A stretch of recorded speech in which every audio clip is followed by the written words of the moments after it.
Olá a todos, hoje é 26 de abril de 2023, eu sou Richard Ferreira, analista de fundos imobiliários do Banco do Brasil, e nesse bate-papo de hoje a gente está aqui com Marcos Vinícius Fernandes e o Guilherme Politi, nossos colegas lá da Safra Asset, eles que vão falar um pouquinho aqui para a gente das últimas atualizações do JSRE11, é um fundo aí que tem um mandato híbrido, né, pode aplicar ali em várias classes de ativos, mas até pela concentração ali no segmento corporativo, ele acaba sendo um fundo mais associado aí ao segmento de escritórios e lajes corporativas, né?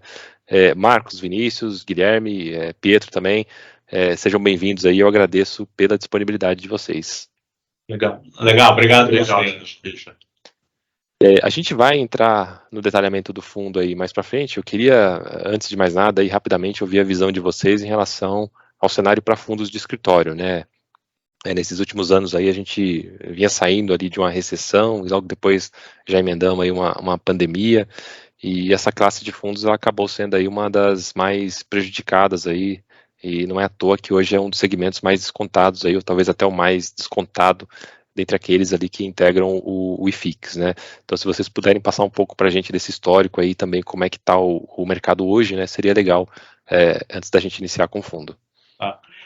Richard, a gente faz aqui um acompanhamento de mercado bem detalhado, principalmente do mercado que a gente atua, né? Então, acho que é até legal para delimitar um pouco aqui o mercado que a gente vai falar, assim, o JSRE e a casa aqui, na verdade, gosta do mercado de edifícios corporativos, né? Só que a gente gosta de locations, então a casa tem um perfil conservador, a gente também gosta de investimentos onde a gente tenha conhecimento no detalhe do que está acontecendo no prédio, no detalhe do que está acontecendo em cada um dos nossos ativos.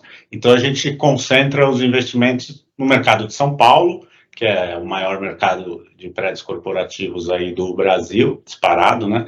E nas regiões mais óbvias também. Então, a gente está falando de Paulista, de Berrini, de Chucrizaidan, Pinheiros.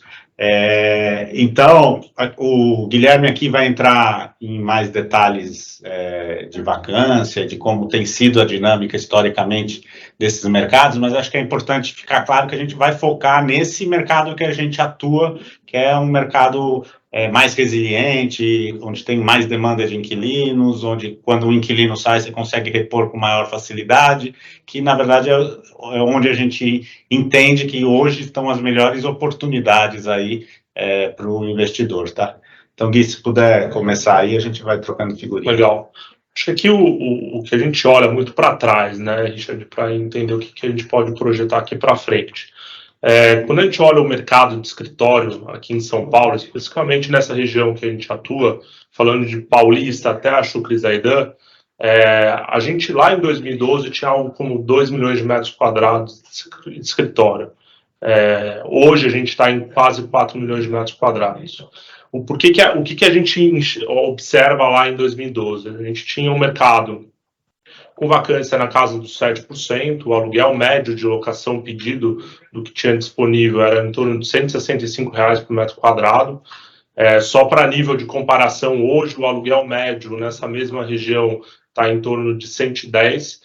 Quer dizer que o mercado de escritório é um mercado ruim? Não. O que aconteceu? A gente veio de um período com uma baixa vacância lá em 2012, 2013, no qual vários desenvolvedores começaram a construir prédio corporativo. A gente chegou a bater em torno de 1 milhão e poucos de metros quadrados em construção, ali entre 2012 e 2014. Então, veio uma enxurrada de novas entregas aí nos anos subsequentes. Acho que vale destacar que para construir um prédio corporativo, hoje em dia você demora em torno de 7 anos. Então, entre comprar um terreno, comprar a CEPAC, aprovar projeto, construir, é um prazo muito longo. Então, esses desenvolvimentos que vieram aí a mercado nos anos seguintes, eles convergiram com um momento de economia muito ruim.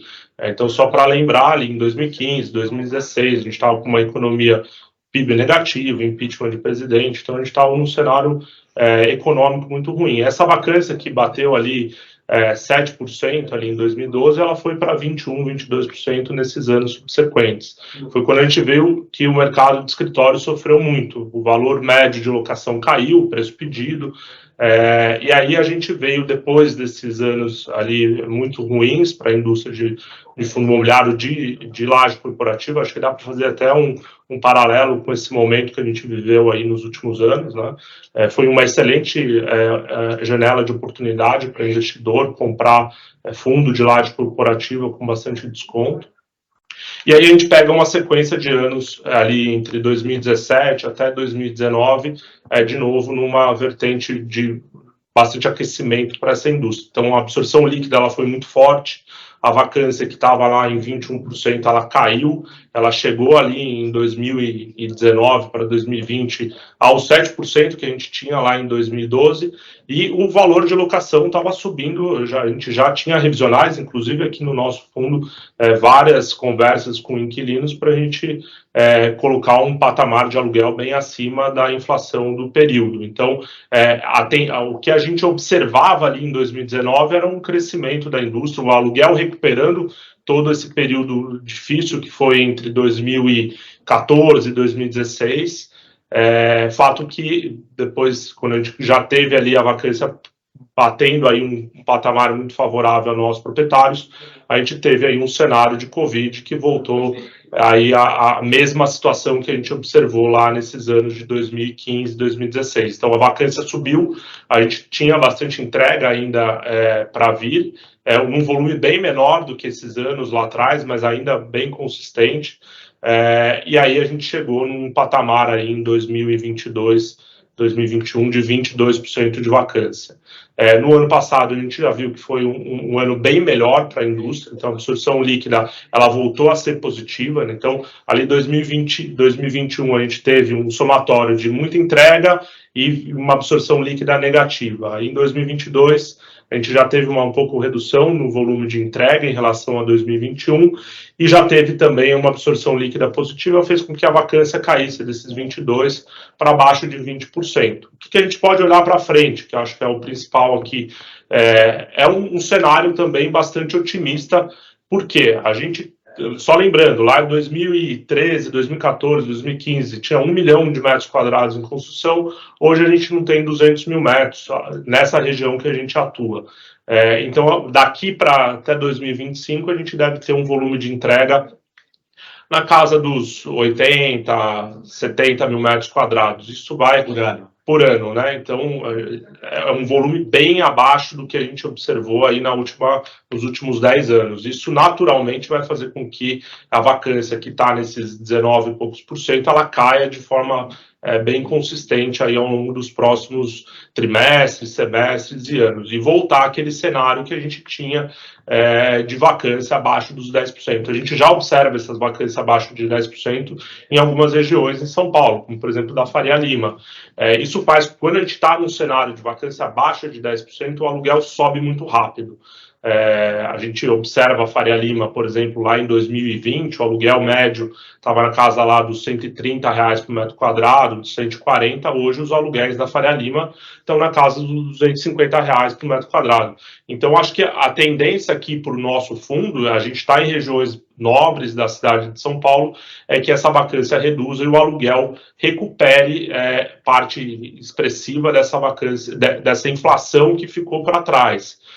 Isso porque que a gente acredita? O custo de reposição dos ativos subiram muito, né? Então, hoje não faz sentido um incorporador tomar a decisão de investir em novos prédios corporativos se o aluguel não recuperar essa inflação passada. Então, o cenário que a gente tem para a laje corporativa, de fato, é bastante otimista para frente, olhando aí os próximos trimestres e anos, tá?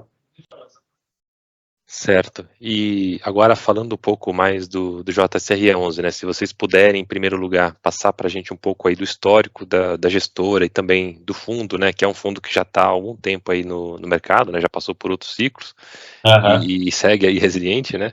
Então é bacana aí a gente ver um pouco desse histórico. Não, legal. Falando um pouco da gestora, assim, a gente faz parte aqui do Banco Safra, né? A gente está dentro do grupo. A gente tem ao redor de 100 bilhões de reais sob gestão, temos os fundos imobiliários, que tem o JSRE, que a gente está comentando aqui, tem também o JSAF, que é um fundo que compra ativos líquidos, do mercado imobiliário. Então, o mundo de fundo imobiliário, a gente é focado nessas duas vertentes. Além disso, temos uma área de crédito privado também, então tem fundos de crédito aqui na Safra Asset e fundos multimercados, que é o maior foco aí, onde a gente tem maior AUM aí na gestão, tá? Fazer parte de um grupo grande, assim, é interessante para o cotista, assim, a gente tem toda uma questão de governança que não tem em outras gestoras, tem um apoio de jurídico, um apoio de compliance, um apoio nas negociações de outras áreas do banco, que é bastante interessante para o cotista, e a gente aqui tenta, na gestão dos fundos imobiliários, trazer essa expertise, esse know-how para dentro dos nossos fundos, tá? Então, na prática, a gente tem algumas pessoas dedicadas exclusivamente para fundos imobiliários. Então, acho que isso também é importante para manter o foco e manter o imobiliário é sempre um play de longo prazo, assim, então você precisa ter pessoas que estejam amarradas aí por um prazo longo, que acho que é vital aí para você conseguir entregar um bom resultado, tá? Então, olhando um pouco para a Safra Asset, isso é a nossa fotografia de hoje. Olhando um pouco para frente, a gente tem interesse aí em participar em outras áreas de crédito do mundo imobiliário.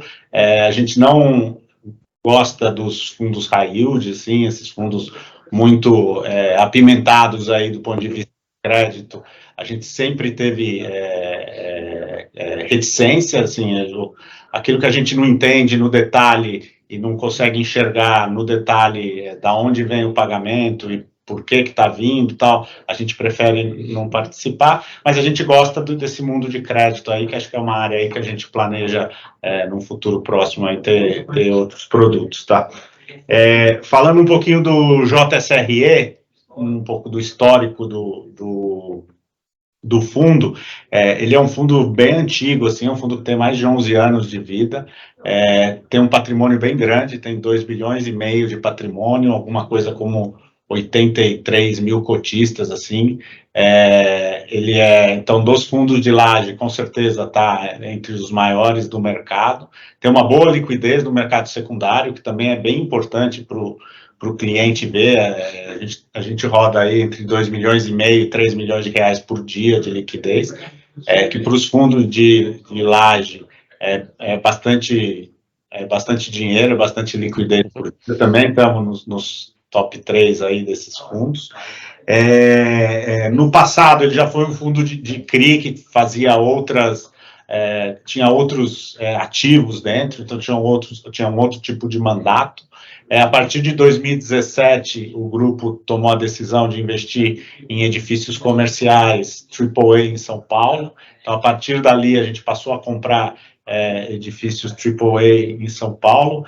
E hoje, quando a gente olha, ele é um fundo de edifícios corporativos, assim, tem 95% do seu patrimônio investido em prédio comercial e 94% em São Paulo. Então, praticamente todo o investimento está aqui nessas regiões óbvias de São Paulo, tá?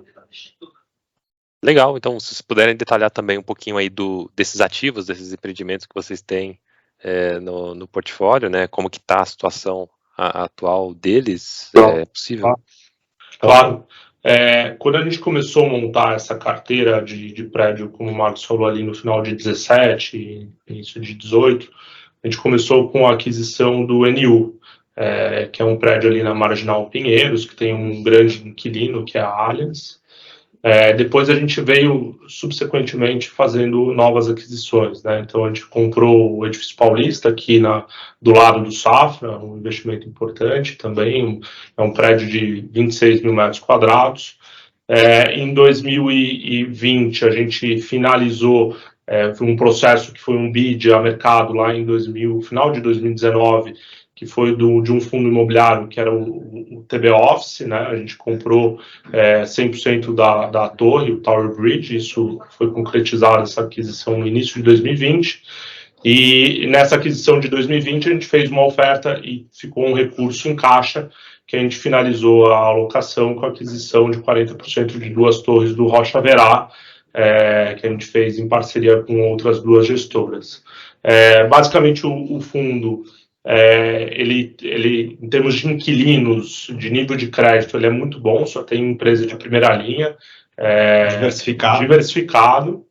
A vacância do fundo, ela subiu um pouco nesse período de pandemia, basicamente foi pela saída de um grande inquilino nosso, que foi a Caixa Econômica Federal, aqui no Edifício Paulista, que não foi por conta do Covid. Eles decidiram unificar as operações do banco em um único prédio na Paulista e acabaram devolvendo vários prédios que eles ocupavam aqui na região. Então, essa vacância aumentou, a gente chegou a 15% de vacância, bem abaixo da vacância de mercado, e rapidamente a gente conseguiu ir resolvendo essa vacância e fazendo novas locações. Hoje o fundo ele está com 8,2% de vacância, bem abaixo do mercado, com boas perspectivas olhando para frente, né? A gente tem várias conversas, no período de pandemia, a gente conversou com basicamente todos os inquilinos, então a gente chegou em períodos de IGPM super alto, então basicamente nossos contratos, na sua grande maioria, era atrelado ao IGPM, então de alguma forma a gente tinha que falar com os inquilinos, e a gente conseguiu muito nesse período ajustar, aumentando o prazo de locação dos inquilinos e aumentando multa no caso de rescisão antecipada. Então hoje a gente está com um fundo bem redondo, assim, os prazos médios de contrato são longos, as multas são importantes no caso de rescisão antecipada, e essa vacância vem diminuindo naturalmente também com o aquecimento do mercado. Acho que aqui tem um ponto importante, assim, que essa vacância há um ano atrás era ao redor de 15%. Então, nos últimos meses, a gente diminuiu praticamente 50% da vacância. E sempre tem algum tipo de carência quando você traz inquilinos novos para os prédios e tal. Então, esse incremento aí de receita, ele ainda não cai no dividendo do fundo, né? Não cai na receita do fundo, em função de algumas carências aí. Então, nesse segundo semestre é quando praticamente terminam as carências aí de todos esses novos inquilinos que a gente trouxe, e aí sim o fundo passa a ter na receita essa vacância menor aí que a gente conseguiu capturar aí no final do ano passado. E como expectativa, né, do ponto de vista de locação, os aluguéis hoje do fundo, no nosso entendimento, estão a mercado, no mercado defasado, como eu falei lá no começo. Então, quando a gente olha para frente, a gente tem um bom cenário aqui para recuperar essa locação, esse valor de locação médio que ficou para trás com o não reajuste de inflação em algum período. Então, quando a gente olha para frente, o JSRE, principalmente olhando o mercado secundário, o nosso valor patrimonial está na casa dos R$20.000 por metro quadrado, né? Com o que a gente vê no mercado secundário, a gente tem ainda um bom cenário para frente aqui para recuperar de aluguel e, naturalmente, essa cota aí convergir para o que a gente imagina que é justo, que é o patrimonial. E só lembrando, assim, do ponto de vista de patrimonial hoje, e quando a gente olha não só o JSRE e vários outros fundos de mercado, não necessariamente é o custo de reposição, porque quando a gente olha muito aqui o que é custo de reposição desses ativos do JSRE, a gente replica esses imóveis por R$20.000 por metro quadrado, a gente acha muito difícil replicar, porque a gente pega o INCC dos últimos anos, o custo de construção aumentou muito. Então, hoje, mesmo olhando para o patrimonial do JSRE, ele, na nossa visão, ele não reflete a reposição desses ativos. Então, acho que é muito nesse contexto de cenário favorável, né, quando a gente olha pelo perfil dos inquilinos, do fundo, todos estão em aluguel a mercado, a gente espera que a gente chegue no final do ano com uma vacância menor do que esses 8%, que a gente comece aí a repassar as inflações acima da inflação em alguns contratos, inclusive, a gente já acha que tem margem aqui, tá? Legal. Agora, o fundo ele também tem uma posição, vamos dizer, mais tática ali em cotas de outros fundos, né? E a maior ali é em cotas do HGPO11, que é um outro fundo também do mesmo segmento aí de escritórios. Será que vocês podem explicar um pouco aí para a gente um pouco do racional por trás dessas alocações? Essas alocações elas foram feitas há um bom tempo atrás, assim, né, entre a captação e a alocação no Rocha Verá. São alocações táticas, assim, que a gestão escolheu alguns fundos de edifícios comerciais com boas perspectivas aí para também apostando no mesmo mercado, né? A nossa maior exposição é no HGPO, que é um fundo que tem 2 prédios ali na região da Rua Mauri. É um fundo que desempenhou super bem, a gente tem um lucro grande hoje nas nossas posições aí de HGPO, e a gente tem trabalhado aí para fazer algumas vendas das cotas desse fundo no mercado secundário da HGPO. A gente vê nesse mercado de prédios de boutique a entrada de alguns novos competidores aí num horizonte mais curto de tempo, e a gente entende que o preço do fundo hoje é um preço interessante assim para a gente realizar um lucro e sair parcialmente aí das posições. No JSRE, nossa estratégia como a gente tem essa entrada das receitas de locação no segundo semestre, a gente conseguir estabilizar a distribuição de dividendo nos patamares que a gente tem hoje, então ao redor de 46, 50 centavos por cota, e a gente estabilizar isso via algumas vendas de HGPO. Então, na prática, essas vendas estabilizam e a partir do segundo semestre entram as receitas dessas áreas ocupadas que permitem que a gente pelo menos continue entregando aí esse nível de dividendo, tá? Então, do ponto de vista mais objetivo e macro de dividendo, esse é um pouco da nossa estratégia aqui do fundo. Eu queria entrar agora em alguns temas aí que eu acho que são mais sensíveis, né, que eu acho que inclusive acabaram sendo responsáveis aí por derrubar um pouco ali o patamar da cota no secundário, né. Primeiro aí a questão da alavancagem, né, o fundo tem ali uma obrigação com CRI, né, e o vencimento era agora no início do ano. Isso talvez tenha trazido ali alguma apreensão por parte dos investidores. E outro tema é a questão aí da renda mínima ali do edifício Rocha Verá. No relatório gerencial de vocês aí, vocês vêm destacando que ela tá próxima do fim, né, cessaria, se eu não me engano, agora nesse mês de abril.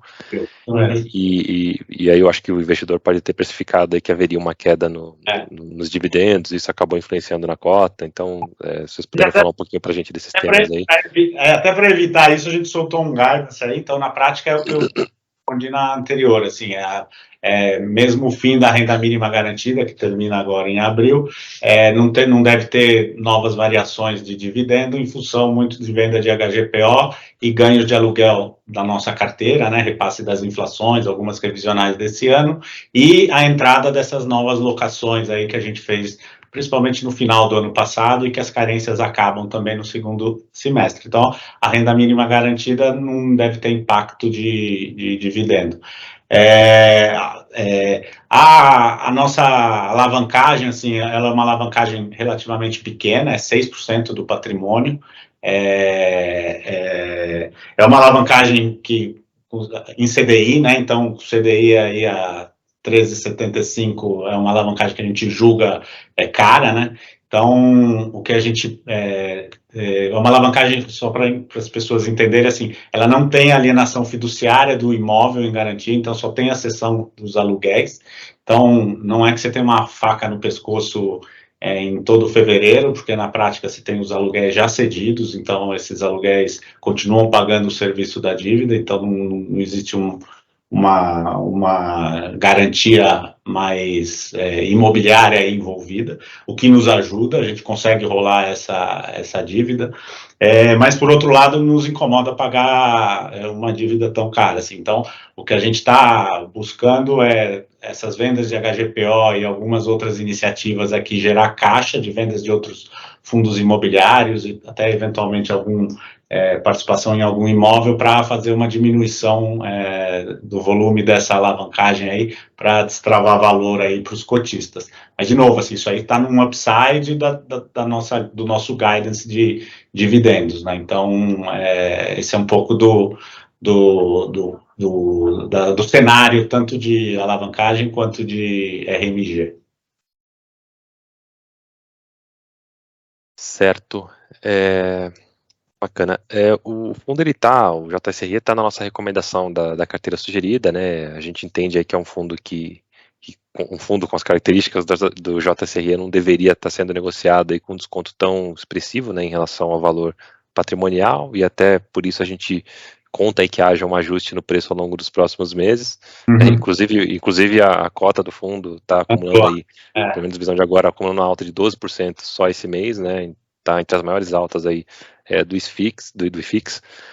Eu queria, antes de partir aqui para a última parte aqui desse bate-papo, né, abrir aí para as considerações de vocês, né, para considerações finais, até para eventualmente esclarecer algum tópico que eu tenha deixado aqui de abordar, ou também para passar um pouco aí das perspectivas para o fundo. Fique à vontade. Não, eu acho que é o único ponto assim, que acho que é interessante de discutir, colocar na mesa, assim, nos últimos anos a gente teve uma disputa por dividend yield nos fundos imobiliários, né? Então, assim, aqueles fundos que mais distribuíam eram os mais bem vistos e teve um olhar muito pouco criterioso para risco, né? Então, risco acabou sendo um assunto deixado de lado. A gente tem alguns acontecimentos mais recentes aí que estão mostrando o que é risco nos fundos de crédito, nos fundos high yields. Acho que com isso é tudo uma questão de indústria nova, aprendizagem, desenvolvimento da indústria, né? Os investidores trabalham há muito pouco tempo nos fundos imobiliários, né? Se olhar, todo mundo entrou a partir de 2018, 2019, né? A entrada relevante dos investidores. Então, a gente está falando de 3, 4 anos aí de vida desse mercado com maior robustez, assim. Então, acho que isso também é uma coisa que deve beneficiar os mais conservadores, assim, que tem imóveis em lugares bons, que tem uma carteira de inquilinos bastante forte, assim, com bastante diversificação. A gente não tem nenhum inquilino que represente mais do que 10% do fundo. Na verdade, tem um que é ao redor de 10%, depois os outros tudo ao redor de 4, 5, os maiores deles.